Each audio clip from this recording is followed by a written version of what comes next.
It was one of those mornings that felt too ordinary to matter until it didn't. I remember the sound of the elevator doors, that soft metallic sigh that always made me think the building was exhaling after holding its breath all night. I was halfway through my coffee, my mind already at work, when Mrs. Turner appeared. She was the kind of neighbor who knew everything about everyone, always dressed too neatly, lipstick too red for 8 a.m., eyes sharp enough to slice through excuses. She smiled, polite but hollow. "Morning, Clara," she said. Then as the elevator arrived, she leaned closer.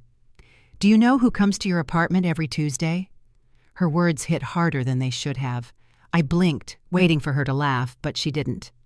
The doors slid open, and before I could ask what she meant, she stepped inside and vanished, leaving her question hanging in the air like cigarette smoke. I spent the whole day trying to shake it off. Maybe she got the wrong floor. Maybe she saw a delivery guy or someone visiting a neighbor. I told myself that over and over while I answered emails and scrolled through spreadsheets. But every time I took a sip of my now cold coffee, her voice echoed back. Every Tuesday. That night, I stood in front of my apartment door longer than usual. Everything looked exactly as I'd left it. The lock was straight, the welcome mat perfectly centered. Even the faint scent of lavender from the air freshener lingered. Inside, nothing was out of place. The kitchen spotless, the bedroom untouched, the drawers exactly how I'd arranged them. And yet, something felt off. Not wrong in the way a broken window or missing wallet feels wrong, just off. The kind of quiet that makes your stomach twist because it's too perfect, too still, like a stage set after the actors have left. I tried to laugh it off. Maybe I was letting a nosy neighbor get under my skin, Mrs. Turner was known for her gossip, for spinning harmless details into small-town thrillers. Still, as I brushed my teeth that night, I couldn't stop thinking about what she'd said. Who could possibly have a reason to come into my home every Tuesday? When I turned off the lights, I caught my reflection in the darkened window. Tired eyes, messy bun, that faint furrow between my brows that had become permanent over the years. I told myself I was being silly, paranoid even. But as I crawled into bed beside David, who was already asleep, the question wouldn't leave me. Who was stepping into my home when I wasn't there? And why Tuesday sleep never came easily that night? The refrigerator hummed louder than usual. The shadows stretched differently across the ceiling. I kept listening for sounds that never came. By morning, I convinced myself I'd overreacted. Still, I found myself glancing at the door again before leaving for work, as if expecting some kind of answer. None came. Just that familiar silence. Sometimes paranoia doesn't start with fear. It starts with curiosity, the kind that whispers, "What if she's right?" And once that thought lodges itself in your mind, it grows roots you can't pull out. That Tuesday question became my private echo, and deep down, I knew the only way to silence it was to find out the truth. When I finally told David about what Mrs. Turner had said, I expected at least a flicker of concern. Instead, he barely looked up from his dinner plate. The glow of his phone reflected off his glasses as he scrolled, half listening, half dismissing. I tried to explain it calmly, how the neighbor seemed so certain, how her tone wasn't teasing but almost worried. David just smirked the way he always did when he thought I was overreacting. He said Mrs. Turner had nothing better to do than invent stories about the people in this building. "You know her," he said, "always watching, always gossiping." He chuckled, then went back to reading something on his phone, his thumb moving in a rhythm that felt almost insulting. I sat across from him, staring at the small rip in the tablecloth, pretending I wasn't hurt by how quickly he brushed it off. I wanted to believe him. I really did. Because believing him meant I could stop feeling this crawling unease under my skin. But the more he talked, the more I realized he wasn't listening. His words were just background noise, like the hum of the refrigerator, constant, predictable, easy to tune out. After dinner, he kissed my forehead and told me not to let old women's nonsense get to me. Then he disappeared into the living room phone, still in hand. I sat there a while longer, staring at the empty chair across from me, trying to convince myself I was being foolish. But the silence that followed didn't feel peaceful anymore. It felt heavy, like the quiet that settles right before a storm breaks. For the first time in our marriage, I couldn't shake the feeling that I was alone, even with him sitting just a few feet away. That night I lay awake beside David, listening to the soft sound of his breathing, steady and detached. I wanted to reach for him to feel that old comfort, but something inside me hesitated. His presence no longer felt like safety. It felt like distance. I turned toward the ceiling and stared into the dark, my mind circling the same thought over and over. If he could dismiss me this easily about something so strange, what else had he brushed off without me noticing? It was a small thought, quiet but sharp, and it stayed with me long after the lights went out. That was the night I stopped trusting David completely, not because of what Mrs. Turner said, but because of how quickly he made me doubt myself. The following weekend, I gave in to the restlessness that had been living under my skin. I ordered a tiny security camera online, one of those discreet black ones that can blend into any shelf or picture frame. I told myself it wasn't paranoia, just peace of mind. But deep down, I already knew I was looking for something. On Tuesday morning, I set it up near the hallway, angled perfectly toward the front door. I tested it twice, making sure the motion alert worked. Then I went to work pretending everything was normal. Pretending I wasn't waiting for 1 p.m. like it was a countdown to the truth. That afternoon, my phone buzzed with a notification. Motion detected. 1:13 p.m. My heart raced so fast I could feel it in my throat. I tried to focus on work, but the thought of that alert sat heavy in my mind all day. When I finally got home, I didn't even take my coat off. I poured a glass of wine with shaking hands and opened the app. The video loaded slowly, the blue loading bar creeping forward like a taunt. Then the feed played and my entire body froze. The door opened. Someone walked in. Calm, confident, like they'd done it before. And then I saw her, Olivia, my daughter-in-law. Her long blonde hair was tied back neatly, her clothes casual but deliberate.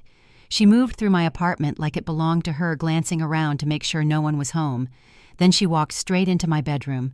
I sat there in disbelief, the sound of my breathing louder than the video itself. She opened my dresser drawer, not to take anything but to place something inside. A small white envelope. Then she took one of my perfume bottles, sprayed it lightly into the air, smiled faintly, and left. The clip ended. The silence afterward was deafening. I replayed it again and again, my mind trying to make sense of what I'd just seen. She wasn't stealing. She wasn't snooping. She was leaving something behind like a breadcrumb trail only I was meant to find. But why I wanted to call her right then, demand an explanation, but something inside me said no. Instinct, maybe. Fear, definitely. I needed to understand before I confronted anyone. The next morning, I finally gathered the courage to check the drawer. My hands trembled as I pulled it open. The faint smell of her perfume lingered in the air, sweet artificial wrong. But the envelope was gone. Completely gone. For a long moment I just stood there, my reflection in the dresser mirror, staring back at me, pale and wide-eyed. The message had been left and then erased. Someone had come back after her. I realized then that whatever was happening wasn't random. It was planned, practiced, personal. And it was happening inside the one place that was supposed to be safe. That's when the fear stopped feeling like panic. It became focus. Something was being hidden from me, and I wasn't going to pretend it away anymore. That night I sat on the edge of the bed with my phone in hand, the faint glow from the screen lighting up the quiet room. The video of Olivia walking through my home still burned behind my eyes. Every sound in the apartment, the hum of the refrigerator, the ticking of the clock felt louder now, almost taunting. I couldn't sleep, couldn't think about anything else. By morning, I made a decision. If no one was going to take me seriously, I'd handle it myself. I stopped being the confused woman everyone dismissed and started acting like what I really was, a witness in my own home. I opened a folder on my laptop and named it Tuesday Files. Inside, I saved everything. The footage from the camera, the motion timestamps, every single notification from the app. Then I started writing things down. Who had a key? When David usually left for work? When Olivia said she was teaching her classes? Every pattern, every habit, every small detail that might connect. It felt strange at first, like I was building a case against my own family. But when your gut tells you something is wrong, the worst mistake you can make is ignoring it. Later that evening, I scrolled through old text messages, hoping to find a clue, anything that would explain why Olivia had access to my apartment. And then I found it. A message from her months ago. "Thank you for trusting me with the spare key. Tuesdays work best for me." I froze. The words looked harmless, even polite. But now knowing what I knew, they felt like a confession. I remembered that day vividly. Olivia had stopped by with a pie smiling, saying Ethan had left some boxes at our place. She said it would help if she had a spare key just in case. I was hesitant at first, but David had laughed, told me I was overthinking it, and slipped her the extra key from his own ring. He had handed it over like it meant nothing. Now sitting there, I replayed the scene in my mind. The warmth in his voice, the ease of his gesture, the way Olivia had smiled like it was already planned. It wasn't a coincidence. It was coordination. That realization hit harder than anything I'd seen on the camera. Olivia hadn't just walked into my home because she could. She had been invited. I looked at David that night as he sat across the living room, eyes glued to the TV, unaware that the ground beneath us had shifted. I wondered how long he'd been lying, how many stories he'd told just to keep me quiet. Something inside me hardened. I wasn't going to be the woman who doubted her own eyes anymore. If they had built this web together, I would learn how to untangle it thread by thread, truth by truth. And so I did what I'd never done before. I started keeping score. By the next Tuesday, the fear that had been living quietly inside me turned into strategy. I was done reacting. This time I would watch. Early that morning, I set up a second camera, smaller, better hidden, angled toward the bedroom. The first one stayed by the door. Then I left the apartment around noon, locked up, and walked across the street to the small cafe that overlooked our building. The air smelled like roasted beans and rain. I ordered a coffee I barely touched, my eyes fixed on the front entrance through the window. Every minute felt like an hour. People came and went, packages arrived, neighbors passed by. Nothing. I started to wonder if maybe she wouldn't show up. Maybe I had been wrong all along. Then, at 1:12 p.m., I saw her. Olivia stepped out of her white car calm and collected, wearing that soft pink sweater she always wore when she wanted to seem harmless. She walked right up to the front door of my building, my spare key dangling casually from her hand as if she owned the place. My pulse thudded in my ears. I gripped the cup so tightly the paper bent. Watching her enter the building in real life was so different from seeing it on a screen. It made the betrayal tangible. I could feel it in my body, cold, sharp, real. She stayed inside for about 20 minutes. When she came out, she looked lighter, satisfied, almost proud. She didn't see me through the glass, or maybe she did and didn't care. Either way, I knew what I had to do. I paid for my untouched coffee, walked back across the street, and climbed the stairs to my apartment. The door opened smoothly. The scent hit me first, her perfume, sugary and artificial, lingering in the air like a signature. I went straight to the bedroom, to the dresser drawer she'd opened before. This time I didn't hesitate. Inside was another envelope slightly heavier than the first. My hands trembled as I opened it. Inside was a photograph. Old, slightly faded. Olivia and David. My husband and my daughter-in-law. They were standing too close, laughing at something just out of frame. His hand rested on her shoulder in a way that felt too familiar, too natural. On the back of the photo, in her neat handwriting, were 4 words that sent a chill through me. Some things never change. I stared at the picture until my eyes blurred. Then I set it down on the bed and just sat there, trying to breathe through the ache in my chest. This wasn't confusion anymore. This wasn't a misunderstanding. This was deliberate, a message. Olivia wanted me to find it.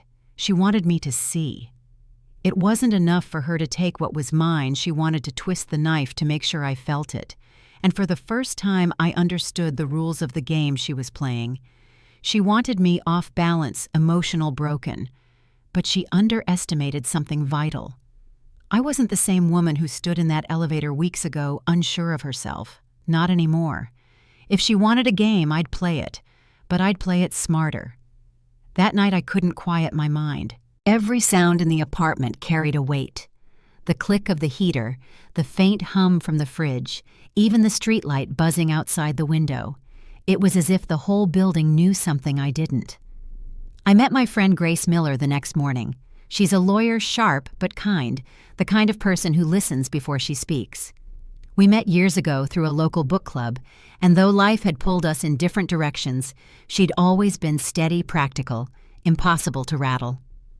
Over coffee, I told her everything, or at least the parts I could manage without my voice breaking.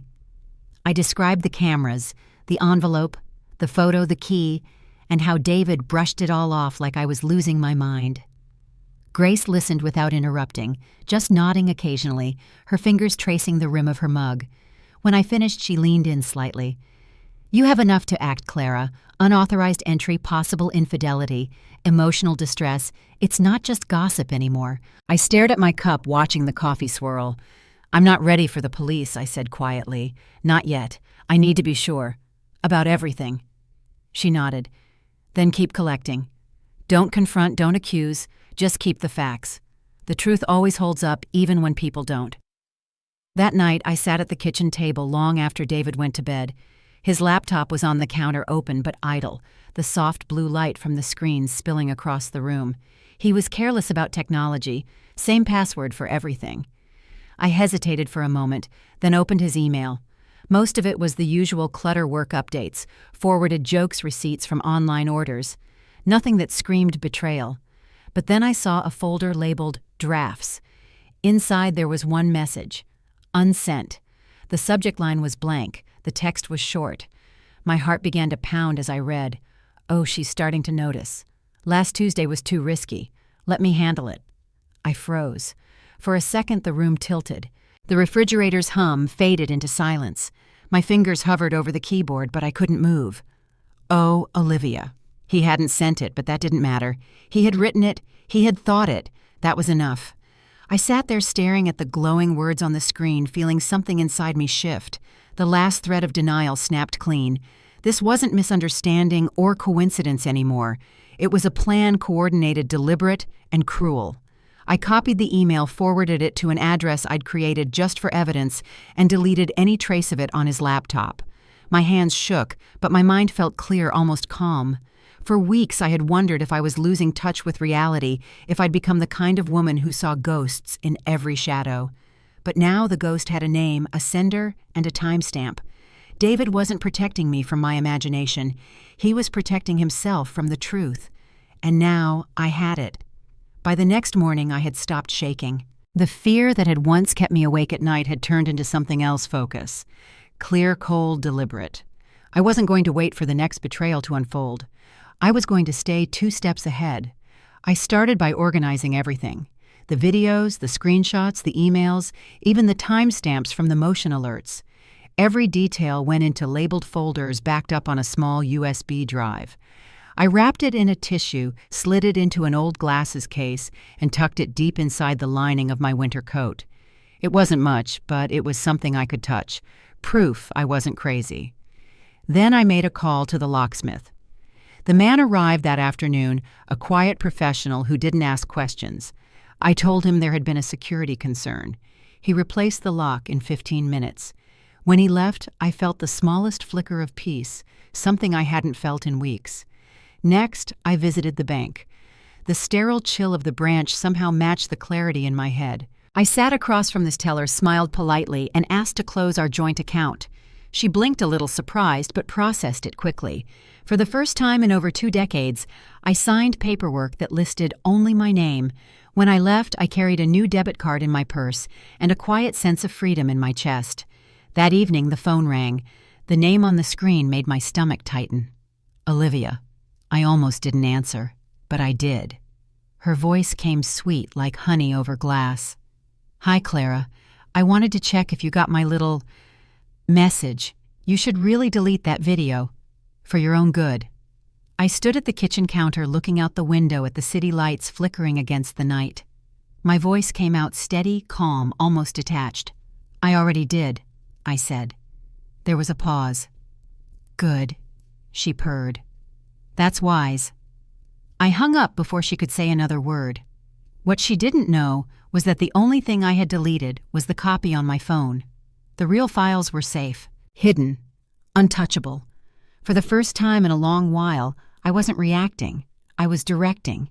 Every move they made, every lie they told, every threat they whispered, only added to the quiet strength building inside me. They thought they had me cornered, that I'd crumble under pressure or lash out in panic. But they didn't realize something essential. When you push a woman too far, she doesn't always explode. Sometimes she simply gets quiet watches and starts planning. And in that silence, power grows. A week later, I got the invitation I knew would come. Dinner. Just family. David had said, his voice too casual, too careful. Olivia sent a message too, all sweetness and fake warmth. Let's clear the air for everyone's sake. I agreed. Not because I wanted peace, but because I wanted to see what peace looked like when built on lies. That evening I arrived on time. Their house smelled of rosemary and wine, the kind of scent that tries too hard to feel like home. The table was perfectly set, the lighting soft, almost theatrical. David poured drinks like nothing had ever happened. Olivia laughed too loudly at small talk. And Ethan, my son, sat between them, uncomfortable, glancing around like he could feel the storm coming. For a while I played along. I smiled, nodded, and let them lead the conversation. They talked about work, the weather, a new restaurant opening downtown. Ordinary things, the kind of topics people use to hide what's really going on. But then, in the middle of David's sentence, I leaned forward, my tone light but steady. "David," I said, "do you remember that email draft you never sent? The one that said, 'Oh, she's starting to notice. Last Tuesday was too risky. Let me handle it.'" The room went silent. It wasn't dramatic silence. It was dense, suffocating, the kind that swallows sound and air at the same time. David froze his fork halfway to his mouth. Olivia's smile faltered. Her eyes darted toward him before she caught herself. Ethan looked from me to them, confused. "What email?" he asked, but no one answered. David tried first. "Clara, I think you're misreading something I didn't let him finish." "Am I?" My voice was calm, almost gentle. "Because I read it. Every word." Olivia's face drained of color. Her hands trembled slightly as she reached for her glass, but she didn't drink. For the first time, she looked small. David exhaled heavily, leaning back in his chair. "This isn't what you think," he said, the same line every liar rehearses when the truth finally catches up. But it was exactly what I thought. And they both knew it. I looked at Ethan. His expression was torn between disbelief and dawning understanding. I wanted to tell him it wasn't his fault that sometimes people break long before anyone notices, but the words wouldn't come. Instead, I stood up, slowly, deliberately. My chair scraped the floor, the sound slicing through the tension like a blade. "I think I've heard enough," I said. No one moved. Olivia stared down at her plate, David at the glass in his hand. I walked to the door, my pulse steady, my breathing even. For once I didn't feel anger or pain. I just felt done. As I stepped outside, the cool night air hit my face. The door closed behind me with a soft click, final, like the last page of a long, heavy chapter. For years I had lived inside a cage, built from trust, denial, and love I thought was real. That night I didn't break out of it. I simply walked away. And the silence that followed wasn't empty anymore. It was freedom. The day of the hearing arrived faster than I expected. For weeks I had rehearsed what might happen, how David would twist the story, how Olivia would play innocent. But when I finally stepped into that courtroom, everything went quiet inside me. The chaos that had once lived in my chest was gone. All that remained was clarity. Grace Miller, my attorney and the calmest woman I've ever known, walked beside me. She wasn't the kind of lawyer who relied on theatrics. She believed in precision and truth, laid out like clean glass. As we took our seats, she placed a reassuring hand on my arm. "We've got this," she said simply. David sat across the aisle, his expression carefully composed, the same mask he'd worn our entire marriage. Olivia was 2 rows behind him, eyes hidden behind oversized sunglasses, as if anonymity could undo the past. When the judge entered the room, shifted. Every sound, the shuffle of papers, the clicking of pens seemed louder in the stillness. David's lawyer began with a performance. He painted me as unstable paranoid, a woman unraveling from stress. He said my imagination had created a world of lies that didn't exist. I let him talk. I didn't flinch, because that's what truth does, it waits. Then Grace stood. Her voice was steady, deliberate, unshakable. "Your Honor," she began, "what we have here is not speculation. It's documentation." She presented everything we'd gathered, the home security footage, the screenshots, the emails. The camera's still images filled the courtroom screen. Olivia's face, unmistakable, entering my apartment when I was gone. The timestamp, the envelope, the proof. David's lawyer tried to object, but the judge stopped him. Evidence doesn't argue. It speaks. Then came the email, the one he never sent, but couldn't deny writing. The words appeared on the screen like a confession carved in stone. "Oh, she's starting to notice. Last Tuesday was too risky. Let me handle it." When asked if he wrote it, David hesitated only for a second before saying yes. His voice cracked on the word. Olivia's eyes dropped to her lap. The silence that followed wasn't awkward, it was final. The judge's decision came quickly. I kept ownership of the apartment. Half of the joint assets were transferred to my name. A restraining order was issued forbidding either of them from contacting me again. David didn't look at me when it was over. Olivia left through the side door. Grace gathered the papers with quiet efficiency, her expression unreadable, but when she glanced at me there was a flicker of pride. Outside the courthouse the sky was clear and cold. A few reporters lingered near the steps, one of them calling out a headline that would later make its way across the local news, "The Tuesday Betrayal Case." I didn't stop to answer questions. I didn't need to. I just kept walking, my heels echoing against the stone. The world didn't feel lighter exactly, but it felt fair. Justice, I realized, isn't loud. It doesn't always look like victory. Sometimes it's as simple as standing on the other side of pain and knowing you told the truth and the truth stood. Months passed before I fully realized what freedom actually felt like. Not the kind that explodes in fireworks or loud declarations, but the kind that creeps in quietly like sunlight, finding its way through a cracked window. David's life unraveled slowly. The company he'd worked for discovered the financial inconsistencies Grace had hinted at during the trial. Nothing massive, just small amounts skimmed over time enough to ruin a reputation built on trust. Within a month, he was gone from the firm. The man who had once walked into every room with confidence now avoided eye contact with the world. Olivia fell just as quietly. The university where she worked received an anonymous envelope containing screenshots and footage, the same ones she once tried to bury. Her name disappeared from the faculty page a week later. No scandal, no statement, just absence. It was almost poetic. I didn't celebrate. There was no satisfaction in watching other people crumble, even those who deserved it. The truth had already done what it needed to do. It had stripped everything false away. I started teaching again, something I hadn't done in years. A small community writing class for women rebuilding their lives after divorce, loss, or betrayal. Most of them came in carrying invisible weights, shame, anger, fear. I recognized those things. I'd carried them too. We didn't talk much about the past. Instead, we wrote it out, line by line, story by story. Some cried while writing, others laughed for the first time in months. Healing. I learned doesn't happen in speeches. It happens in sentences. One gray afternoon as I was walking home from class, I saw her across the street. Olivia. She looked smaller somehow, thinner, the sharp confidence she once wore replaced by something fragile. Her shoulders hunched under the weight of her own choices. She noticed me. For a second our eyes met. Then she looked away. I didn't feel hatred, not even anger, just a quiet sense of closure. I smiled to myself, barely whispering the words that had haunted me for so long. No one comes on Tuesdays anymore. It wasn't revenge that made me smile. It was relief, the kind that fills you when you finally realize you've survived something meant to break you. At home, the apartment felt different, lighter. The walls no longer carried secrets.